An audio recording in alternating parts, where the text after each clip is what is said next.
I welcome all dear students to this presentation, which is based on class 11th chemistry chapter, classification of elements and periodicity in properties. First thing, that why do we need to classify elements or anything for that matter? So we know that it was a large number of elements, so it's very difficult to study them individually.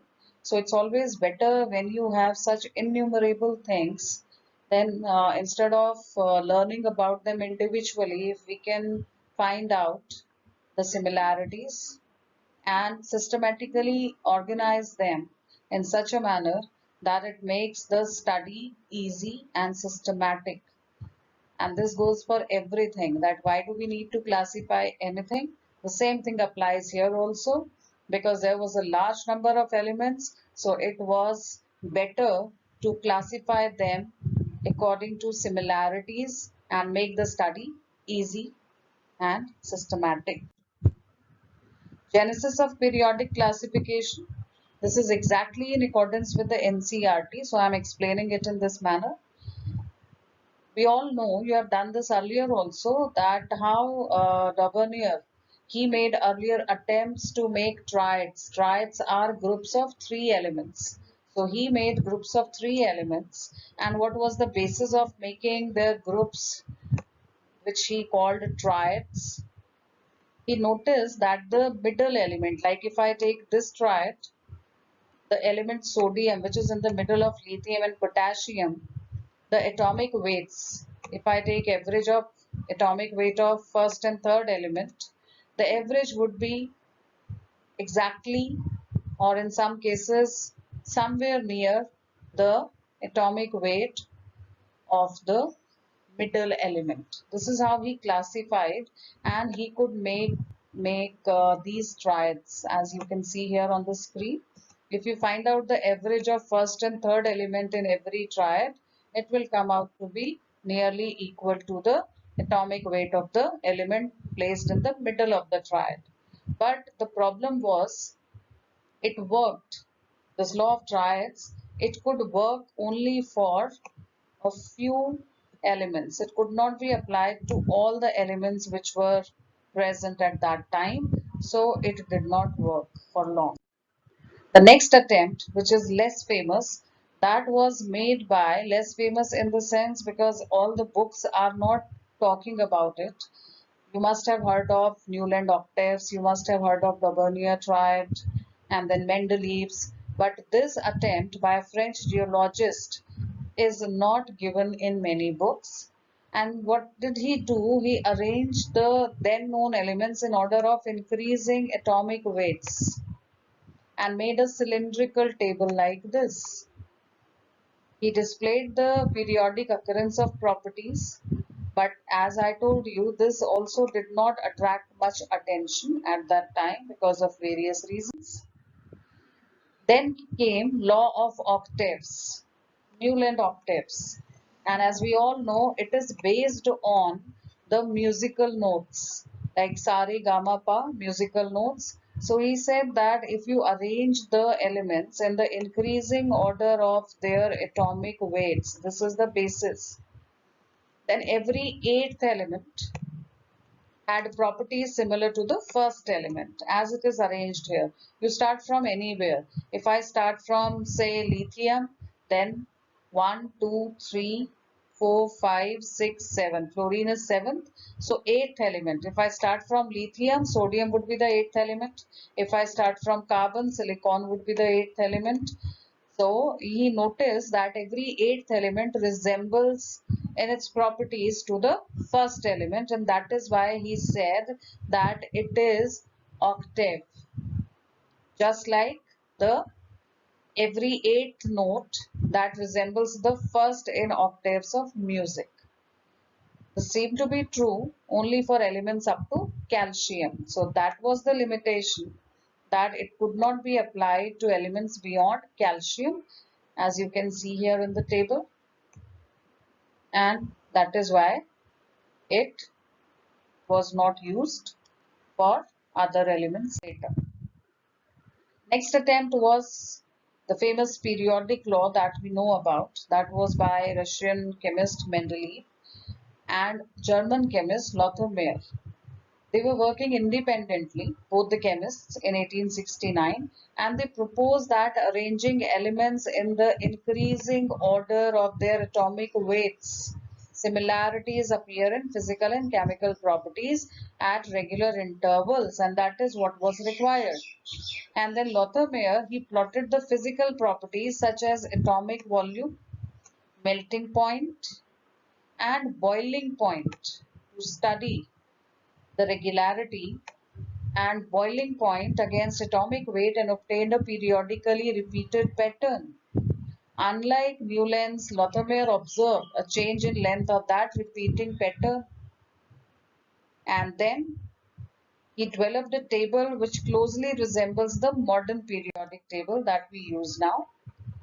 While Daubernier, he initiated the study of periodic relationship, but it was Mendeleev who could finally publish the periodic law for the first time. And we all know what is periodic law. That the properties of elements are a periodic function of their atomic weights. A very good thing about this arrangement was that he left gaps between these elements. Wherever something is not discovered, for example, gallium and germanium, they were not known at that time. These elements I'm talking about. They were not known at that time. So he published the periodic table and he left the gap under aluminium and silicon and gave them the specific terms like eka aluminium and eka silicon. So the advantage was that in future, if something with this set of properties, which could be predicted for these eka aluminium and eka silicon, is discovered, then we don't have to reshuffle the whole arrangement of table. We can simply put these elements there. That was a great advantage. As you can notice here in this periodic table, here there are gaps. You can see gaps at different places in the periodic table. So this was the advantage. Then came the modern periodic law. Why? Because again there were some drawbacks, some disadvantages in the Mendeleev's periodic table. You all know about it because you have learned it earlier in your class 10, that what was the problem. So the problem was in the placement of isotopes. They were discovered by that time, so there was problem. And the problem was in the arrangement also related to the properties and the correct order of atomic mass. So the English physicist Henry Moseley, what he did, he observed regularities in the characteristic X-ray spectra, because that is the most useful technique for studying these microscopic particles present inside the atoms, that how they are moving and how they are affecting the properties, electrons I'm talking about. So a plot of frequency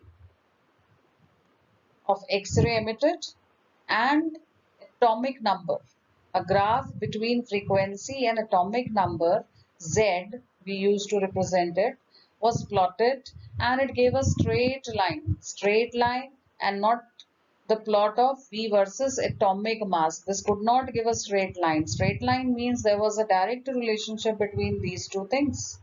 So they could see regularities, more regularities in case of atomic number than mass, atomic mass.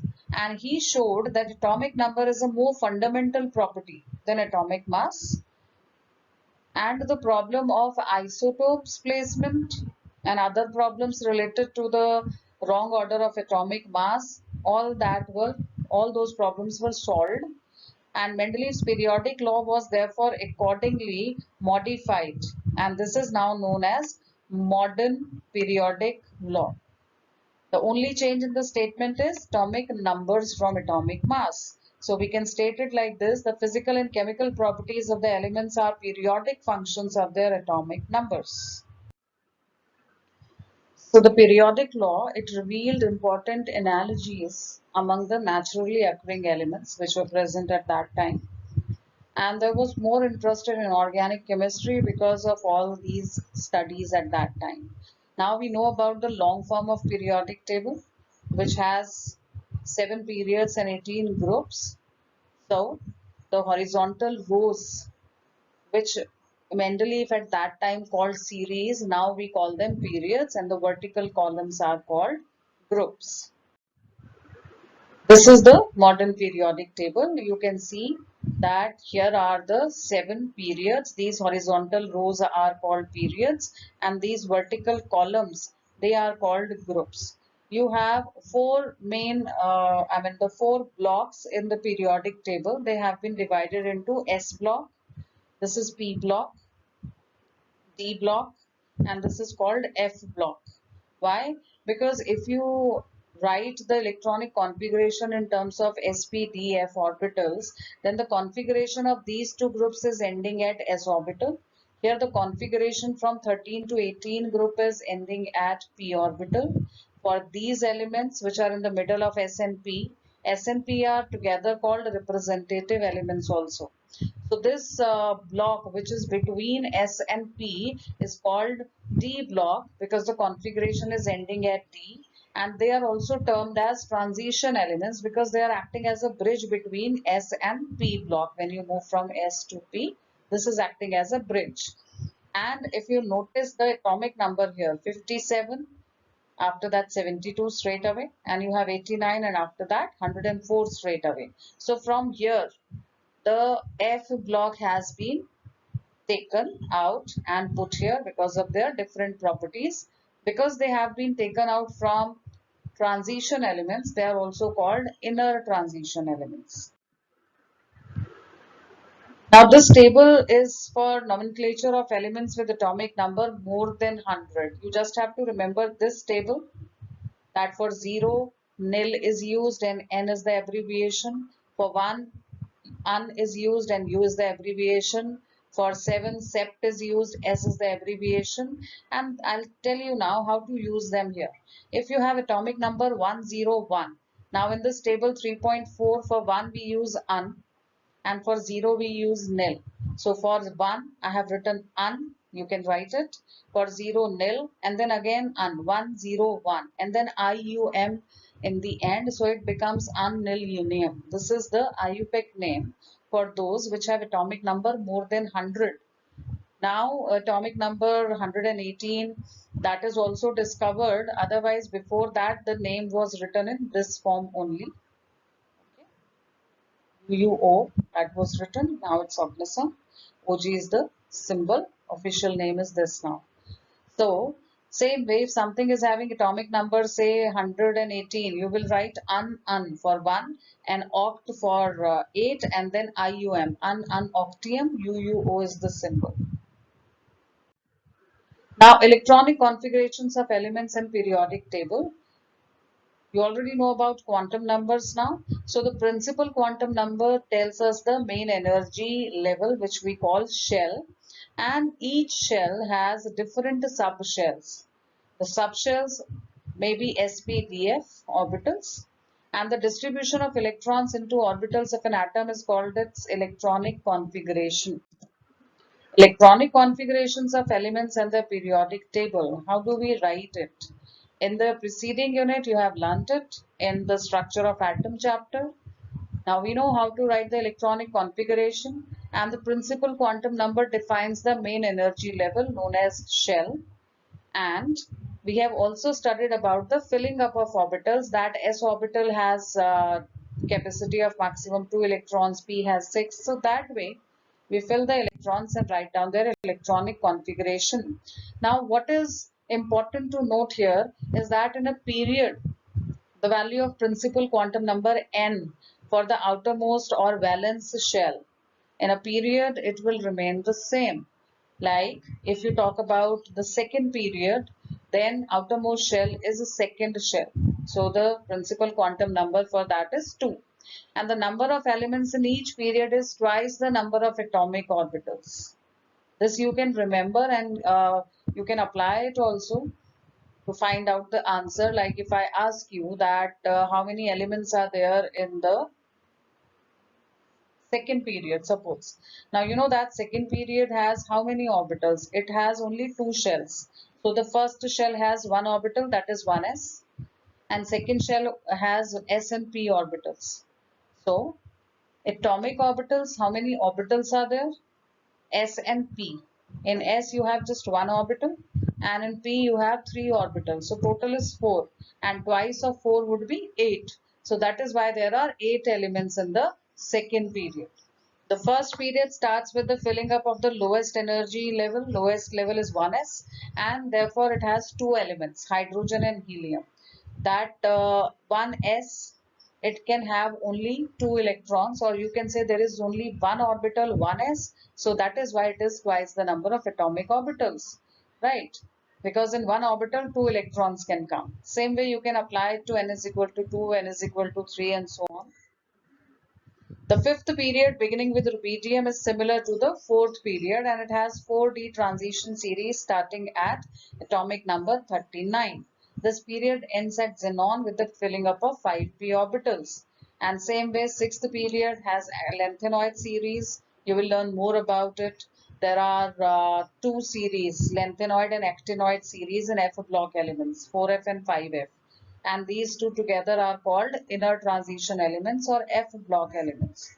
So right now, by looking at the periodic table, you just have to note down that what is the beginning atomic number and what is the atomic number of the element where the lanthanoid and actinoid series are ending, and their general electronic configuration.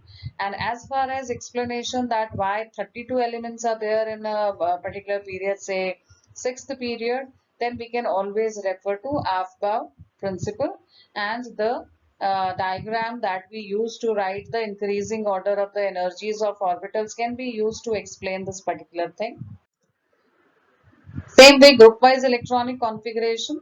Elements in the same vertical column or group, they have similar valence shell electronic configuration because their configuration, the number of valence electrons are exactly same, and the same number of electrons in the outer orbitals they are responsible for similar properties also. Electronic configurations and type of elements. As I told you earlier by showing you the periodic table, that there are 4 blocks, S, P, D and F blocks. And there are two exceptions in the category. The exceptions are helium, because helium belongs to noble gases, but it is not, its position is in p block, but you cannot say it's a member of p block, its configuration is ending at p. No, its configuration is ending at s orbital, so that is why it belongs to s orbital. That is the exception. And hydrogen, hydrogen has one electron in it. It can take the electron, one more electron, it can lose the one electron it has also. So you cannot place it with group 1 or group 17 either. So that is a problem in the placement. Until date it is a problem. So these two exceptions are there. As you can see here, S block, P block, D block and F block.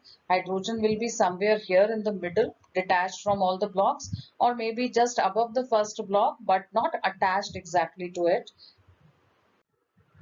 The elements of group 1 and group 2, we call them, group 1 is called alkali metals and 2 is called alkaline earth metals. The configuration is ending at NS1 and NS2 respectively. And the P block elements, the configuration, the general configuration you can write for them NS2 NP1 to 6, because in 13th group it is NP1, in 14th it is NP2, and in 18th it is NP6. So this is the range. This is how we write the general configuration. For D block, it is n minus 1, D 1 to 10 and n is 1 to 2. So these are called transition elements, I told you earlier, because they act as a bridge between S and P block elements. And now you have F block elements here. This is the general configuration. N minus 2 F 1 to 14 and N minus 1 D, only 0 or 1 electron in D orbital is there in F block elements, and NS2 is the configuration. Now many of the actinoids, they have been made only in nanogram quantities, because they, or even less, than that, because by nuclear reactions, whenever you have something which is radioactive, which is unstable, then it is difficult to keep it stably, store it like that. So elements after uranium, they also have a particular, you know that uranium is radioactive in nature.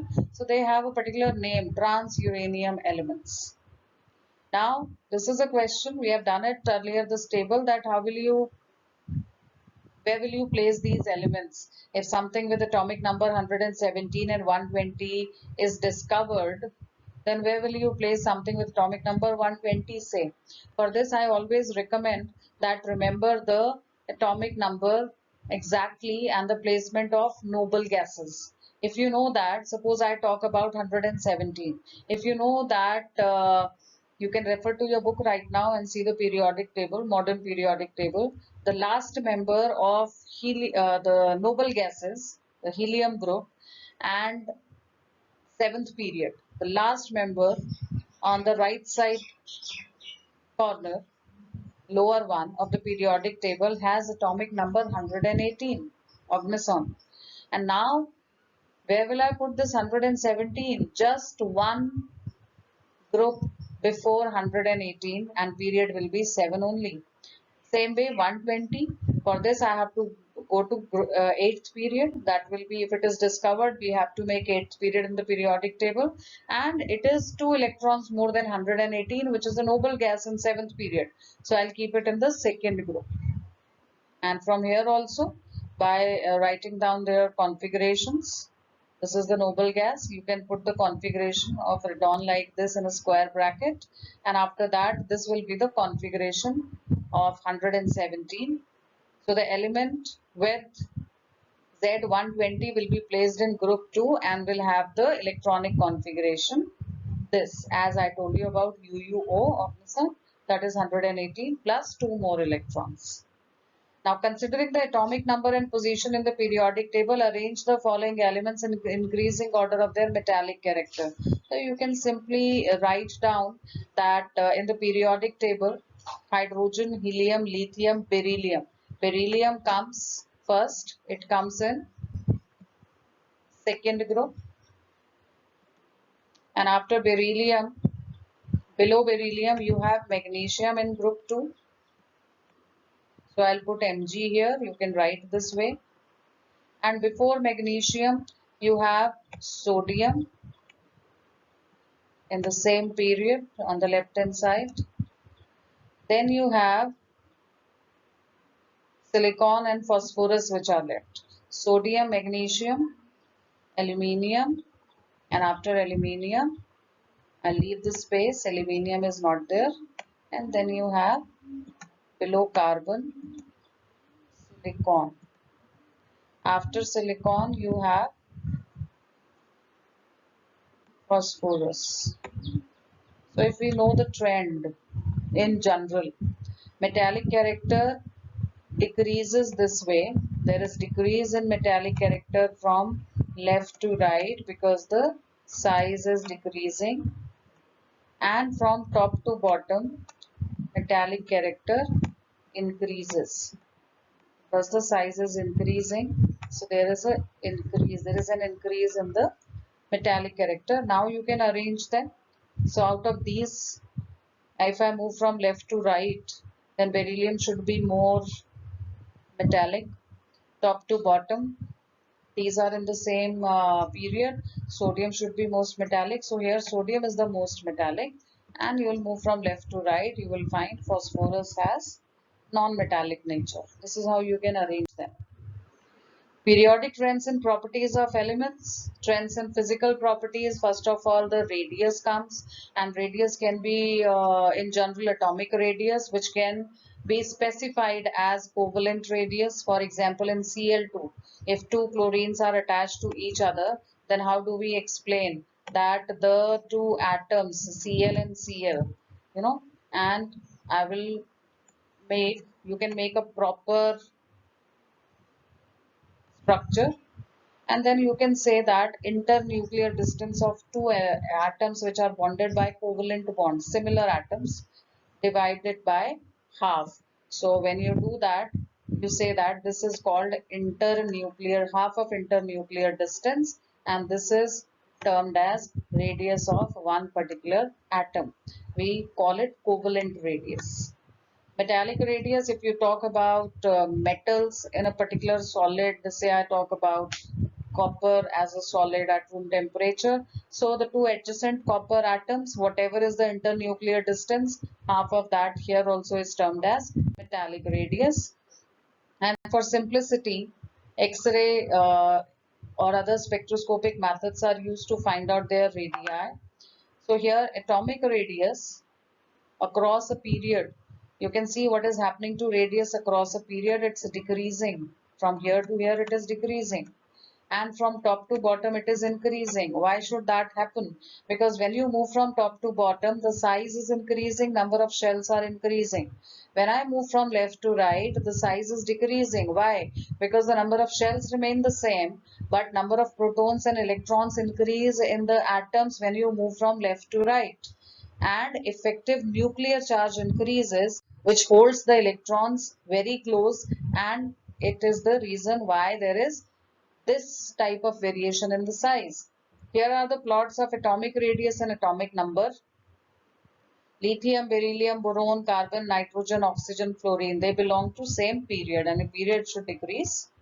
And in a group, fluorine, chlorine, bromine, iodine, top to bottom in a group, lithium, sodium, potassium, rubidium, cesium, the first group. You can see they are increasing like this and this.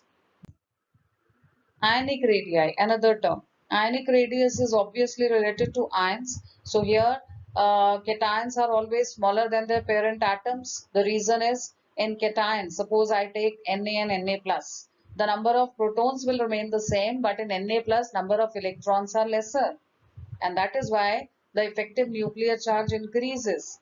So size decreases. And anions will always be larger than their parent atom, because the addition of one more electron results in more repulsions, and hence it decreases the effective nuclear charge. That's the reason.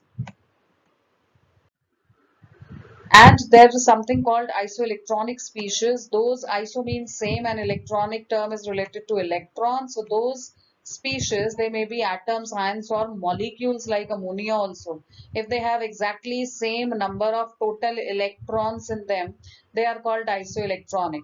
For example, here you can see O2 minus, F minus, Na plus, Mg2 plus, they all have 10 electrons in them. So they are termed as isoelectronic.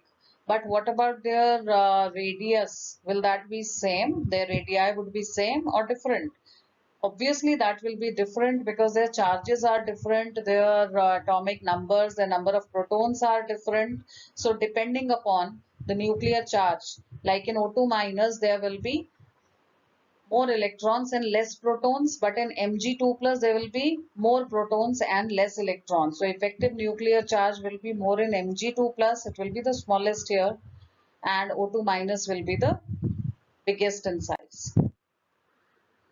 Ionization enthalpy. It's a very important characteristic property of atoms, and it is defined as the energy required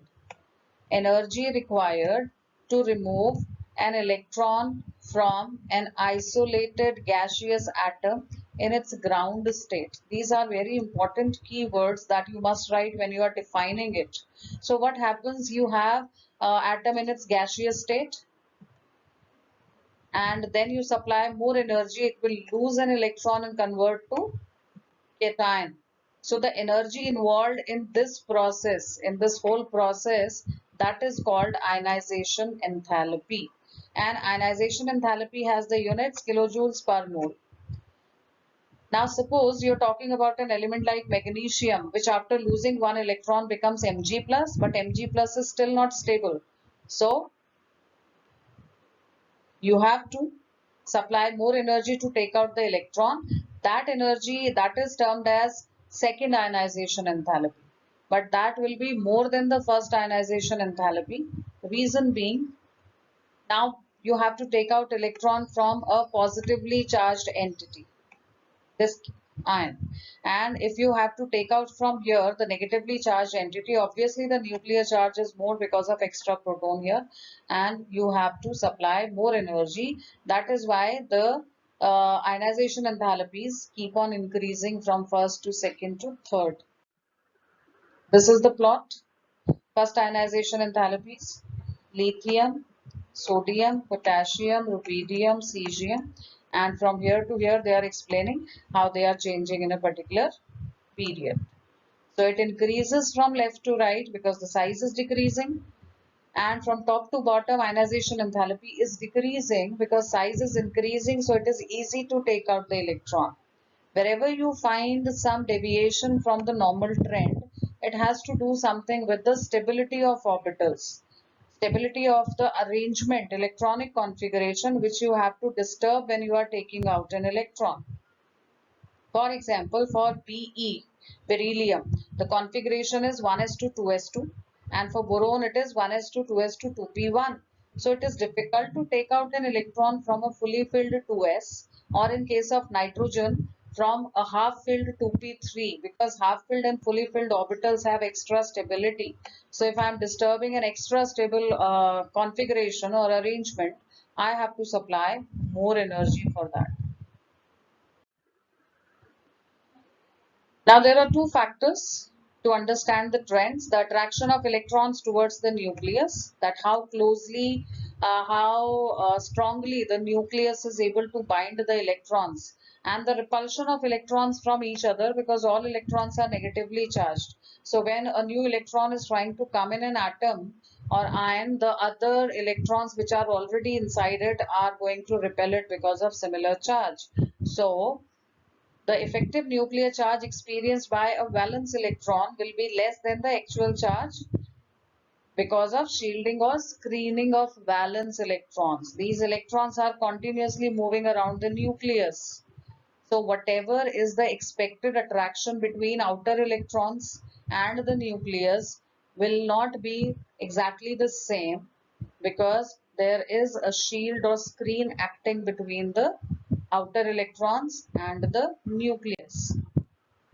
And when we move from lithium to fluorine across the second period, successive electrons are added to orbitals in the same principal quantum number. I told you in the beginning that across a period, the nuclear charge increases so much that it outweighs the shielding effect, and that is why the size is decreasing.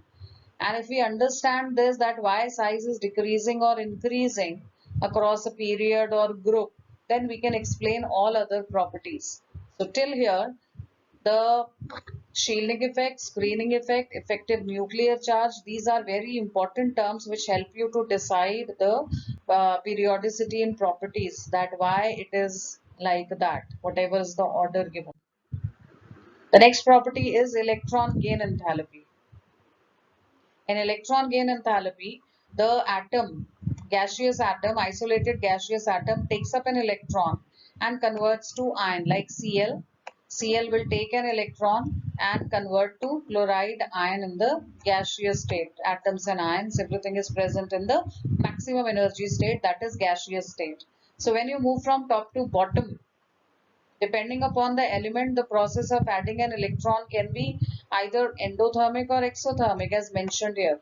Why should that happen? Because when you are letting an electron from outside to enter non-metals like Cl here, it will be ready to accept it because it is going to convert to Cl minus, which will be very stable configuration then. So here it will be exothermic. It will release the energy because it is converting to something stable. But if I have to give an electron to a noble gas or a metal or something which are not in the need of electron, then obviously it has to be done with a lot of energy. We have to push the electron, and it's not going to produce a stable thing. In those cases, it will be endothermic. So the general trend should be, when you move from left to right, as you all know, the effective nuclear charge increases from left to right across a period. So it will be easier to add an electron to a smaller atom generally, because the attraction of nucleus will be more in that case. The nucleus will not be far away from the shell where the outer electron is coming, so it can offer more attraction. And electron gain enthalpy should become less negative when we go down a group. What is the meaning of this thing? Less negative means less amount of energy would be released because electron will be coming in a shell which is away from the nucleus, because top to bottom when you move the size increases. And electron gain enthalpy of oxygen or fluorine is less negative than that of succeeding elements, opposite from the trend. Because when an electron is added to O or F, the added electron goes to the smaller n is equal to 2 quantum level. It is going in 2p in both the cases, which is very small as compared to 3p. So that's why it has to face more repulsions from the already present electrons, and to overcome those repulsions it loses some energy. Electron negativity. This is the next characteristic property of elements.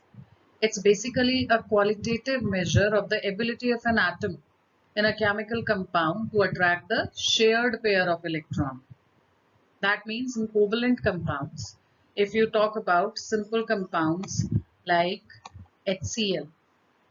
Now in HCl, hydrogen and chlorine, they are making simple covalent bond by sharing one electron each. Cl is giving one electron for sharing, H is also giving one electron. So the electron pair which should be here in the middle will not be exactly in the middle of the two. It will be shifted more towards Cl, because Cl has more tendency to attract the shared pair of electron, and because of that polarity develops. There is delta negative charge on Cl and there is a slight positive charge, delta positive charge on hydrogen because of this reason. Unlike ionization enthalpy and electron gain enthalpy, it is not a measurable quantity. It is not the quantitative measure, it is only the qualitative measure which tells you about the tendency to attract the electron, because the configuration is such that Cl has no non-metallic nature. It has more power to attract the shared pair of electron if you compare with H, and that's how we explain it. So unlike these quantities as mentioned earlier, it cannot be measured. Now the electron negativity of any given element is not a constant value. Many attempts have been made to give the fixed value. Pauling scale came and it gave the value of exactly 3 to nitrogen. But the value of electron negativity cannot be fixed like that, because it depends with what the particular element is making a bond. Say, if you talk about the trend of electron negativity, it generally increases from left to right across a period, and it decreases down a group. Why? Because from left to right, the non-metallic character increases. So non-metals, they are in the need of electrons. They are electronegative in nature. And top to bottom, the size of atom is increasing. You can say the metallic character is increasing. That is why this is the trend. So non-metallic elements have strong tendency to gain electrons. So they have more electron negativity. You can say electron negativity is directly related to that non-metallic properties of elements. And it can be further extended that electron negativity is inversely related to the metallic property. More is the metallic property, less is the electron negativity, or more is the electron positivity. Now this is the gist of the whole thing that we have discussed in this presentation, that in a periodic table how different properties are increasing from left to right or top to bottom in periods and groups respectively. Like electron gain enthalpy increases from left to right, ionization enthalpy also. And ionization enthalpy and electron gain enthalpy decrease from top to bottom, or you can say increase from bottom to top as shown here. Electron negativity increases from left to right and decreases from top to bottom. Same way, atomic radius increases from top to bottom and decreases from left to right. So that's why you can say increases from right to left in a period. And same way you can talk about the general trend for non-metallic and metallic characters. Periodic trends in chemical properties. Now we know about the electronic configuration for specific groups and periods, how they are related. So we can talk about the chemical properties because chemical properties directly related to the electronic configuration of elements. Properties like diagonal relationship, inert pair effect, lengthenoid contraction, they will be discussed later when you do the details. This chapter is in general about the trends and properties. So these specific terms will come when we discuss S and P block or D and F block separately. And the valency is the most characteristic property of elements. We all know about it. What is valency? It is the combining capacity, we say. So in a particular group, the valency is same because the electronic configuration resembles. And the valency of representative elements. What are representative elements? They are S and P block elements.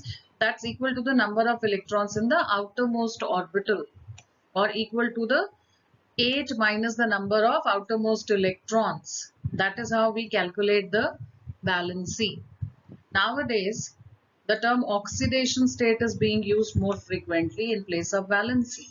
Oxidation state, you can understand from here, like here oxygen is getting bonded to more electronegative fluorine, and here it is getting bonded to more electropositive metal, that is sodium. So metals can never be having a negative charge, so each sodium has a +1 charge. Two sodium ions are here, so +2 charge, and it's a neutral molecule, so oxygen must be having a -2 charge. Simple.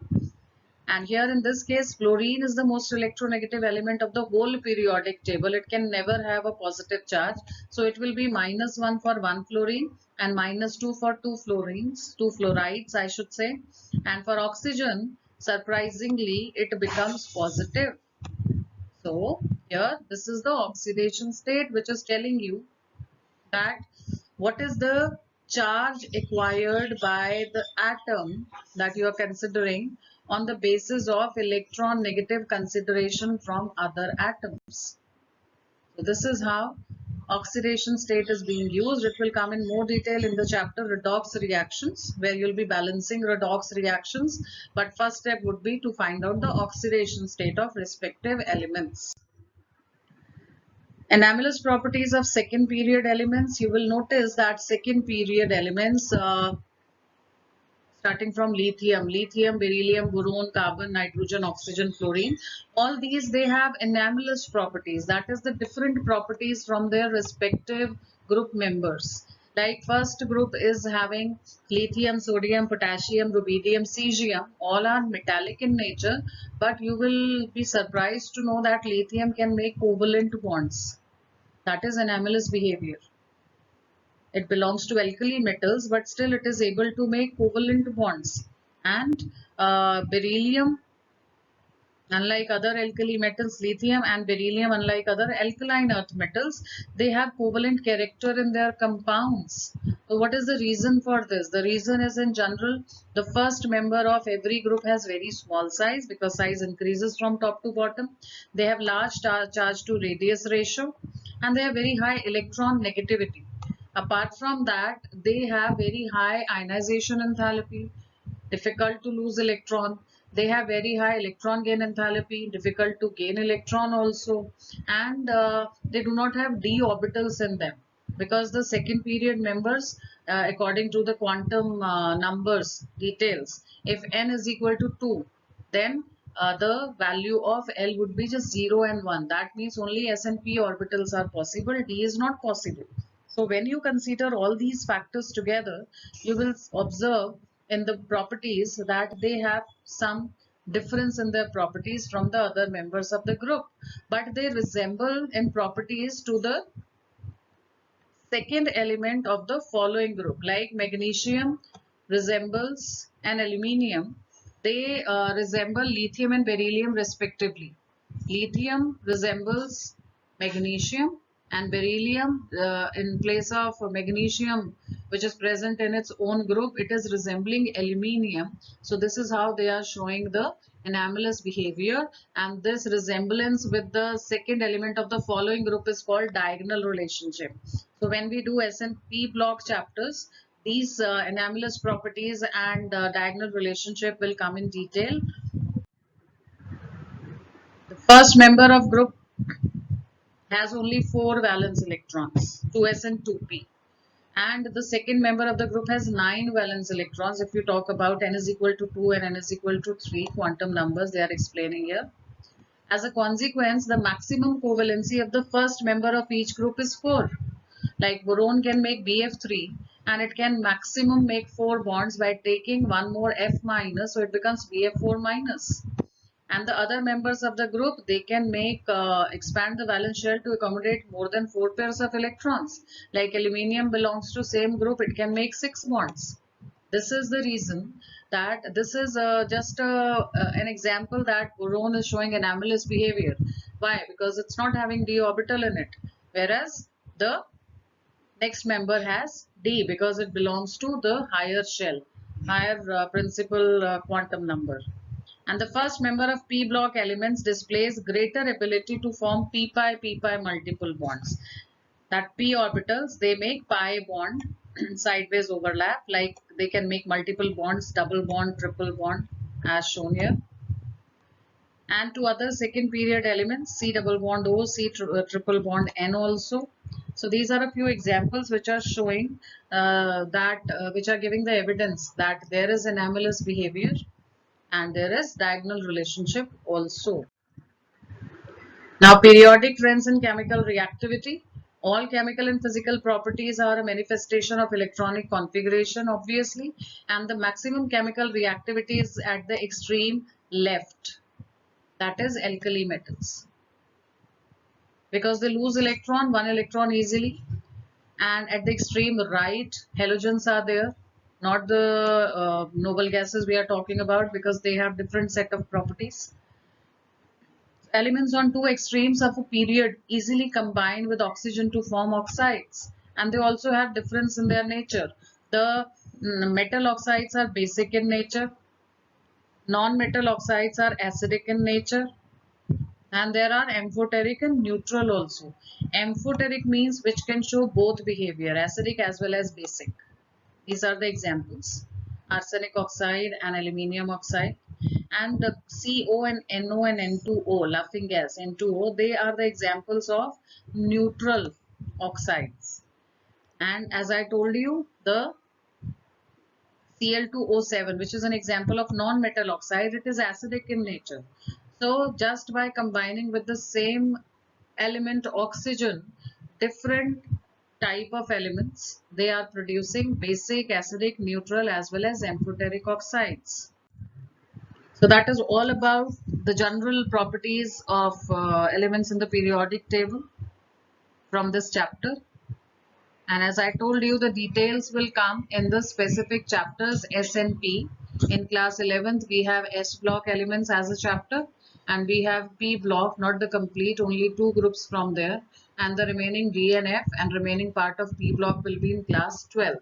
So all the details will be done in those chapters. And from here, the general properties, the basic trend, that will apply everywhere. So this chapter is the foundation of all these chapters that I just mentioned. So it's a very, very important chapter. That's all for this presentation. Thank you so much. I hope it helps you.